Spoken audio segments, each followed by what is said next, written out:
Hello, good evening everyone. Welcome to our channel observe only. हमने पहली class complete कर दी थी ओरिजिन ऑफ अर्थ की। अगर आपने वो अभी तक क्लास नहीं देखी है तो पहले वो क्लास देखिए। उस पहली क्लास के अंदर हमने सारी मोनोइस्टिक थ्योरीज, जिसे हम अद्वैतवादी संकल्पना कहते हैं, कंप्लीट कर दी थी। आज हम करेंगे डुअलिस्टिक थ्योरी, द्वैतवादी संकल्पनाएं सारी। ठीक है, इसमें आप देख सकते हैं हमने कास्ते दे बफन पढ़ लिया था, हमने कांट की थ्योरी पढ़ ली थी, हमने इसके बाद में लाप्लास की थ्योरी कर ली थी, नेबुलर हाइपोथेसिस, और लास्ट में हमने लॉकियर की हाइपोथेसिस भी कर दी थी। आज है हमारी क्लास सेकंड और आज हम स्टार्ट करेंगे द्वैत तारक परिकल्पना, जिसे डुअलिस्टिक थ्योरी कहते हैं। चलिए, तो बहुत ध्यान से सुनना। जो सीनियर स्टूडेंट है वो सिर्फ इस वीडियो को सुन ले 2-3 बार फास्ट स्पीड करके, और जो फर्स्ट सेमेस्टर के स्टूडेंट है वो बहुत ध्यान से सुने। इस विचारधारा के समर्थकों का मानना है कि ग्रहों की उत्पत्ति दो पदार्थ या पिंड या तारों के संयोग या संपर्क से हुई है। इसलिए इस संकल्पना को बाई पेरेंटल कॉन्सेप्ट के नाम से जाना जाता है। इस थ्योरी को, इन हाइपोथेसिस को मानने वाले जो भी साइंटिस्ट थे वो मानते थे कि जो भी हमारी पृथ्वी है, हमारा पूरा सौर मंडल है, वो किन्हीं दो चीज़ों से मिलकर बना है। इस वजह से इसे बाई पेरेंटल कॉन्सेप्ट भी कहते हैं। तो इस बाई पेरेंटल कॉन्सेप्ट के अंदर हम सबसे पहली और वेरी इंपॉर्टेंट जो हाइपोथेसिस करेंगे उसका नाम है ग्रहाणु परिकल्पना, इंग्लिश में जिसे कहते हैं प्लैनेटिज्मल हाइपोथेसिस। सबको समझ में आएगा, बहुत ध्यान से सिर्फ सुन लेना, छोटी सी क्लास रखेंगे। ग्रहाणु परिकल्पना का प्रतिपादन, सबसे पहली चीज जो आपको ध्यान रखनी है वो ये है कि इस हाइपोथेसिस को देने वाले दो लोग थे, चैम्बरलिन और मॉल्टन। कौन से साल में दिया था? 1905 में। और कुछ अन्य दूसरे सोर्स के अंदर इसका साल 1900 भी बताया जाता है। इन विद्वानों के अनुसार ग्रहों का निर्माण दो विशाल तारों, सूर्य और उसके एक सहायक तारे से हुआ है। ठीक है, उनके अनुसार जब सहायक तारा सूर्य के पास से गुजरा तो उसके आकर्षण बल के कारण सूर्य की सतह से असंख्य छोटे छोटे कण बाहर आकर अलग हो गए, और इन छोटे छोटे कणों को क्या नाम दिया गया? ग्रहाणु, या फिर इंग्लिश में जिसे कहते हैं प्लैनेटिज्मल। यह तारा जब सूर्य से दूर चला गया तो सूर्य की सतह से बाहर निकले हुए ये पदार्थ, ये सारे के सारे ग्रहाणु, सूर्य के चारों ओर घूमने लगे, क्योंकि सूर्य का गुरुत्वाकर्षण उन्हें निकलने नहीं दे रहा था, तो वो उसके चारों ओर घूम रहे थे, और धीरे धीरे ये संघनित होकर ग्रहों के रूप में परिवर्तित हो गए। और घूमते घूमते ये कैसे हो गए? हार्ड हो गए, स्ट्रांग हो गए, और उसके बाद में यही क्या बन गए? आपके सारे के सारे प्लैनेट्स बन गए। ठीक है, अब चलो देखो, अगर आपको अभी भी पूरा क्लियर नहीं तो इस डायग्राम से समझ लेते हैं। ठीक है, ये हमारा पेरेंट सन है। ठीक है, पेरेंट सन था जो शुरुआत से यहीं पर था। इसके पास में ये एक मैसिव स्टार आता है, एक बड़ा सा स्टार आता है जिसका गुरुत्वाकर्षण बहुत ज़्यादा होता है। ये जैसे ही इसके पास आता है, मतलब इसके सबसे नज़दीक आता है, तो क्या करता है? अपने ग्रेविटी की वजह से देखो, इसके अंदर से कुछ चीज़ें बाहर निकाल दी इसने। जब और ज़्यादा नज़दीक आया तो इसके अंदर से ये इतने सारे टुकड़े टूट के बाहर आ गए। अब क्या हुआ? विथ टाइम ये तो आगे चला गया वापस घूमते घूमते, क्योंकि ये तो कहीं से घूमते घूमते आया था, यहाँ से यहाँ से यहाँ से, फिर यहाँ पे आया, और फिर आगे जाके ये तो वापस चला गया। तो ये तो अपनी कक्षा में आगे चला गया, लेकिन ये जो टूटे हुए टुकड़े थे ये क्या हो गए? इस सूर्य से अलग हो गए। अब ये जो छोटे छोटे प्लैनेटिज्मल हैं, ये क्या करने लग गए? इस पेरेंट सन के चारों ओर घूमने लग गए इस तरीके से, और धीमे धीमे घूमते घूमते ये क्या हो गए? संघनित हो गए, और उसके बाद में ये क्या बन गए? आपके सारे के सारे प्लैनेट्स बन गए। तो इसी तरीके से हमारा सौर मंडल, हमारी पृथ्वी का निर्माण होता है। किसके द्वारा? चैम्बरलिन और मॉल्टन के द्वारा। किस हाइपोथेसिस में? प्लैनेटिज्मल हाइपोथेसिस, या फिर जिसे ग्रहाणु परिकल्पना कहते हैं। कब दी थी? 1905 के अंदर। उम्मीद है आपको ये वाली हाइपोथेसिस समझ में आ गई होगी। अब अपन जाते हैं दूसरी हाइपोथेसिस, जिसका नाम था ज्वारीय परिकल्पना, जिसे टाइडल हाइपोथेसिस कहते हैं। अब ध्यान रखना, अगर आपके पास कोई भी बुक नहीं है, कोई भी नोट्स अच्छे नहीं है, तो आप इस नोट्स के ऊपर रिलाई कर सकते हैं। ये सारी अच्छी अच्छी बुक से ले रखा है, तो आपको कहीं भी ज़्यादा भटकने की ज़रूरत नहीं है। इन नोट्स को भी अगर आप पढ़ के अच्छे से याद रख लेंगे तो आपके ग्रेजुएशन में, मास्टर्स में, और किसी भी कॉम्पिटिशन एग्जाम में कभी भी कोई सवाल गलत नहीं होगा। ठीक है, ज्वारीय परिकल्पना का प्रतिपादन 1919 में जेम्स जीन्स ने करा था। आपसे पूछ ले ज्वारीय परिकल्पना किसने दी थी, तो जेम्स जीन्स ने दी थी। कौन से साल में दी थी? 1919 के अंदर। जेफरी ने 1929 में जीन्स की विचारधारा को संशोधित किया। तो जेम्स जीन्स ने तो इसे 1919 में दी थी। फिर एक बंदा आता है जिसका नाम था जेफरी। जेफरी ने इसके अंदर कुछ अमेंड करा और 1929 के अंदर इसे एक वापस नई हाइपोथेसिस के रूप में दिया। इस परिकल्पना के अनुसार ग्रहों का निर्माण सूर्य और तारों के संयोग से हुआ है। फिर वही बात, एक और दो, दो चीजों से मिलके हुआ है, इस वजह से ये कैसी थ्योरी है? बाई पेरेंटल थ्योरी है। सूर्य के निकट एक तारे के आने से सूर्य में ज्वारीय उद्देदन के कारण एक फिलामेंट, फिलामेंट ध्यान रखना, ये फिलामेंट कहीं भी नाम आ जाए तो आपको हमेशा टाइडल हाइपोथेसिस ही दिमाग में लेके आनी है। फिलामेंट रूपी संरचना का निर्माण हुआ जो बाद में टूटकर सूर्य के चक्कर लगाने लगा और ठंडा होकर कई टुकड़ों में विभक्त हो गया। अंततः इसी फिलामेंट से विभिन्न ग्रहों की उत्पत्ति हुई। काफ़ी हद तक ये भी कैसी है? आपकी प्लैनेटिज्मल हाइपोथेसिस जैसी ही है, बस उसके अंदर इन्होंने प्लैनेटिज्मल के जगह पे क्या इस्तेमाल करा था? वर्ड ग्रहाणु। इन्होंने कहा था छोटे छोटे टुकड़े टूट के बाहर आ गए, और ये क्या करेंगे? ये बताएंगे कि एक पूरा का पूरा बड़ा टुकड़ा टूट के बाहर आ गया, जिसके बाद में वो ठंडा होके कई सारे अलग अलग ग्रहों में टूट जाता है। जेफरी ने ज्वारीय परिकल्पना को संशोधित रूप प्रस्तुत किया। इनके अनुसार दो तारे, सूर्य और पास आता हुआ तारा के अलावा एक और तारा था जिसे सूर्य के साथी तारा बताया। जेफरी के मतानुसार आगे बढ़ता हुआ तारा सूर्य के इसी साथी तारे से टकराकर कई भागों में बिखर गया और ग्रहों का निर्माण हो गया। चलो ये सब चीज़ें छोड़ो, आप सिर्फ इसी डायग्राम से समझो, बहुत ब्यूटीफुल डायग्राम है।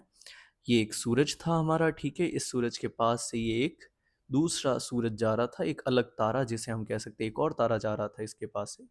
अपन थोड़ा सा कलर चेंज कर लेते हैं ताकि आपको रेड के ऊपर दिख जाए। ये पहला एक तारा था यहाँ पे, ये शुरुआत से यहीं पे था। इसके पास से घूमता घूमता दूसरा तारा और आया, ये दूसरा तारा आया। जब ये इसके बहुत ज़्यादा नज़दीक था तो इसके अंदर से एक फिलामेंट के आकार का, ये फिलामेंट के आकार का एक बड़ा सा टुकड़ा टूट के अलग हो गया। अब क्या हुआ? समय के साथ में ये जो दूसरा तारा था ये तो आगे बढ़ता बढ़ता ये तो यहाँ पे आ गया। अब इसका ग्रेविटी तो इसके ऊपर लग ही नहीं रहा था बिल्कुल, लेकिन जब ये नज़दीक था तो इसने क्या कर दिया? एक बड़ा सा टुकड़ा इससे निकाल दिया। अब मान लीजिए ये बड़ा सा टुकड़ा फिलामेंट मैं आपको यहाँ पे बना के बता देता हूँ। अब ये तो आगे चला गया समय के साथ में, इसको अपन हटा देते हैं यहाँ से। अब क्या हुआ कि ये जो फिलामेंट था धीमे धीमे ठंडा होके कंडेंस होके अलग अलग टुकड़ों में टूट गया, और टुकड़ों में टूटने की वजह से ये पहला ग्रह, दूसरा ग्रह, तीसरा, चौथा, पांचवा, छठा, सातवां और आठवां, इस तरीके से सारे के सारे ग्रह बन गए। ये बात किसने करी थी? ये बात करी थी ज्वारीय परिकल्पना, जिसे हम टाइडल हाइपोथेसिस कहते हैं। दो लोगों ने दी थी, जेम्स जीन्स और जेफरीज ने।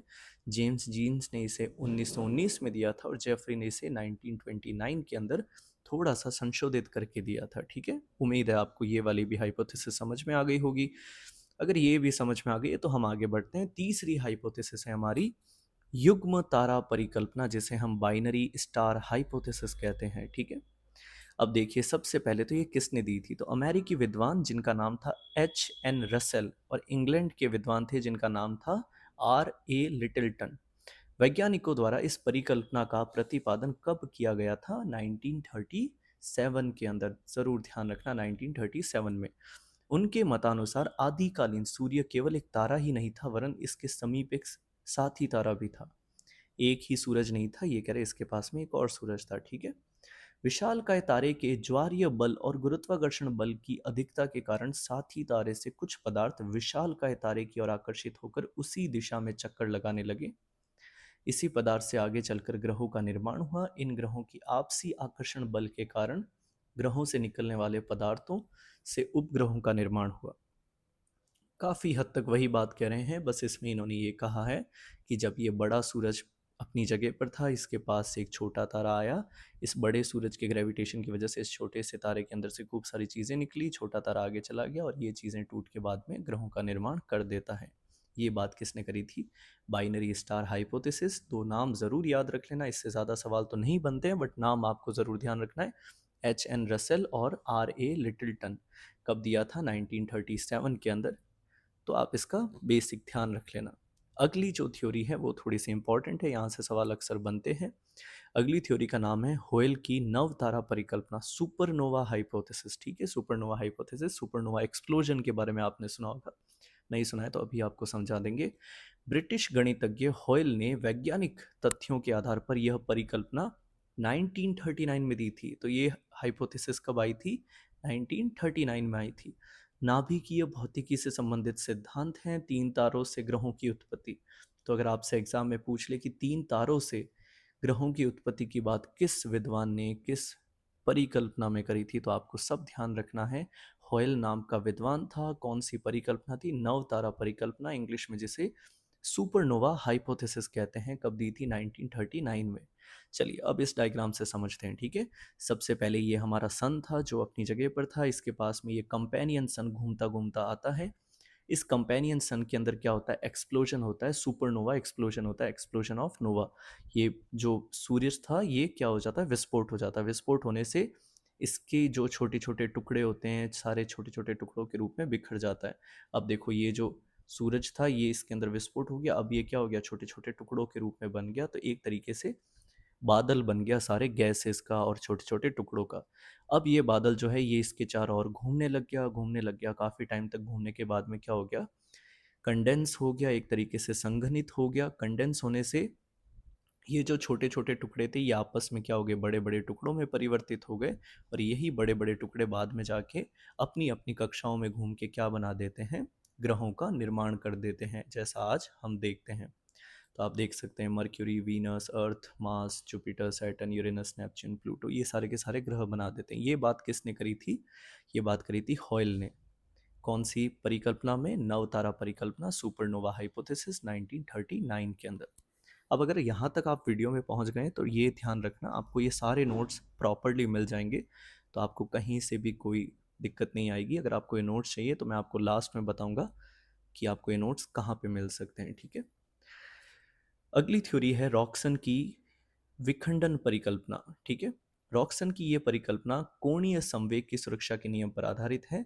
ये बहुत ज़्यादा डेप्थ में है तो आप इसके अंदर सिर्फ ध्यान रखना, सिर्फ नाम याद रख लेना। अगर आपसे पूछे कि विखंडन परिकल्पना किसने दी थी तो रॉक्सन नाम के एक विद्वान ने दी थी। अगली एक थ्योरी आती है बनर्जी की सिफिड परिकल्पना, ठीक है। बनर्जी की ये ध्यान रख लेना क्योंकि ये हमारे एक इंडियन विद्वान है, इंडियन साइंटिस्ट है, इन्होंने दी थी। तो भारतीय विद्वान प्रोफेसर बनर्जी ने 1942 में यह परिकल्पना प्रस्तुत करी थी। यह परिकल्पना दो तारों के मुठभेड़ पर आधारित है। तो इनमें भी इन्होंने यही कहा था, दो तारे टकराते हैं और उसी से सारे के सारे ग्रहों का निर्माण हो जाता है। तो सिफिड परिकल्पना प्रोफेसर बनर्जी ने दी थी। अगली जो परिकल्पना है वो है आफबाउ का विद्युत चुंबकीय सिद्धांत। आफबाउ ने 1942 में अपने सिद्धांत के प्रतिपादन में गुरुत्वाकर्षण और ज्वारीय शक्ति का प्रयोग करा था, ठीक है। तो कोई ज़्यादा नई बात नहीं है, सारे करीब करीब यही बात कर रहे हैं। तो बस नाम याद रख लेना आप। इसके अंदर एग्जाम में आए तो आप सिर्फ नाम मेंशन कर दोगे तो भी एक अच्छा इंप्रेशन पड़ता है। और लास्ट जो हमारी परिकल्पना है आज की क्लास की वो है ऑटो शिमिट की अंतर तारक धूल परिकल्पना। और ये इंपॉर्टेंट है, ज़रूर ध्यान रखना, ये अक्सर पूछी जाती है। तो विद्वान शिमिड ने 1943 में कांट और लाप्लास के विचारों से प्रेरित होकर परिवार की उत्पत्ति गैस और धूल के कणों से मानी है। परिवार का मतलब है यहाँ पे सौर मंडल से, ठीक है। तो ऑटो शिमिड नाम के एक इंसान थे जिन्होंने अंतः तारक धूल परिकल्पना दी थी 1943 के अंदर। इन्होंने क्या कहा था कि जो गैस और धूल है इसी से मानी है पूरी की पूरी पृथ्वी और हमारे सौर मंडल की उत्पत्ति। अब देखते हैं इसके अंदर। शुरुआत में देखो एक ये सन है और इसके आसपास बहुत सारे छोटे छोटे टुकड़े हैं गैस के, और गैस और कणों टुकड़े हैं। अब ये क्या होता है विद द टाइम ये जो छोटे छोटे टुकड़े हैं ये क्या करते हैं? घूमना शुरू करते हैं। देखो ये एरो दे रखा है तो ये घूमना शुरू करते हैं। अब बीच में ये हमारा सूरज है और उसके चारों ओर ये सारे छोटे छोटे टुकड़े घूमना शुरू करते हैं। और विद टाइम क्या होते हैं? घूमते घूमते ये जो छोटे छोटे टुकड़े हैं ये किस में बदल जाते हैं? प्रॉपर देखो यहाँ पे डायग्राम में दे रखा है, ये छोटे छोटे ग्रहों के अंदर कन्वर्ट हो जाते हैं और यही आगे चल के क्या बना देते हैं? हमारा पूरा का पूरा सौर मंडल, सोलर सिस्टम बना देते हैं, ठीक है। ये सारी की सारी परिकल्पनाएं आपको ध्यान रखनी है। आधुनिक सिद्धांत और परिकल्पनाएं कौन कौन सी, ये नाम मैंने एक्स्ट्रा लिखे हैं जो एग्जाम्स में पूछे गए हैं। ऑल्फेन की विद्युत चुंबकीय परिकल्पना, कॉस्मिक इन्फ्लेशन सिद्धांत अगर आपसे पूछे तो एलन गुथ, जरूर ध्यान रखना, इंपॉर्टेंट है। और बिग बैंग सिद्धांत, बिग बैंग का जो सिद्धांत है वो जॉर्ज लेमेत्री का दे रखा है, जिसको हम नेक्स्ट क्लास में पूरा डिटेल में करेंगे। क्योंकि सविंद्र सिंह में भी अगर आप देखेंगे तो बिग बैंग के बारे में बहुत छोटा सा ही दे रखा है। तो बच्चों में ये दिक्कत होती है कि सर हमारे पास कंटेंट नहीं है, बिग बैंग के बारे में यूट्यूब पर बहुत अच्छे से नहीं समझा रखा है एग्जाम पॉइंट ऑफ व्यू से। तो अगली क्लास हम बिग बैंग के बारे में लेंगे, जिसमें बहुत डिटेल में आपको खूब सारा कंटेंट भी मिलेगा और आपको इतना सिंपल भाषा में बिग बैंग को पूरा समझाया जाएगा, ठीक है। और लास्ट में एक नोट है, जेम्स जीन्स और हेरोल्ड जेफरी ने ग्रहणों परिकल्पना का समर्थन किया था, ठीक है। तो आई होप आपको ये वाली क्लास समझ में आई होगी। जो भी सीनियर्स हैं वो एक बार इस क्लास को बस 2-3 बार फास्ट मोड के अंदर सुन ले, और जो नए स्टूडेंट्स हैं वो इसको पूरा डिटेल में देख ले। और एग्ज़ाम में अगर आपसे पूछा जाए ड्यूअलिस्टिक थ्योरी समझाने के लिए द्वितारक परिकल्पना है, तो ये सारे के सारे आप लिख सकते हैं। एक तारक सिद्धांत पिछली क्लास में समझा ही दिया था, तो वहाँ से आप एक बार क्लास देख के ये सारे नोट्स लिख सकते हैं। और अगर आपको हमारे नोट्स चाहिए तो आप यूट्यूब पर, इंस्टाग्राम पर, व्हाट्सएप पर और टेलीग्राम पर इस टाइप का एक लोगो मिलेगा आपको। इस लोगो को आप फॉलो कर सकते हैं, ठीक है। इंस्टाग्राम पर ऑब्जर्व ओनली लिखेंगे, यूट्यूब पर ऑब्जर्व ओनली लिखेंगे, टेलीग्राम पर हर जगह मिल जाएगा। आप वहाँ से, आपको टेलीग्राम के ऊपर, टेलीग्राम का जो हमारा चैनल है उसके ऊपर मैं नोट्स को शेयर कर दूंगा।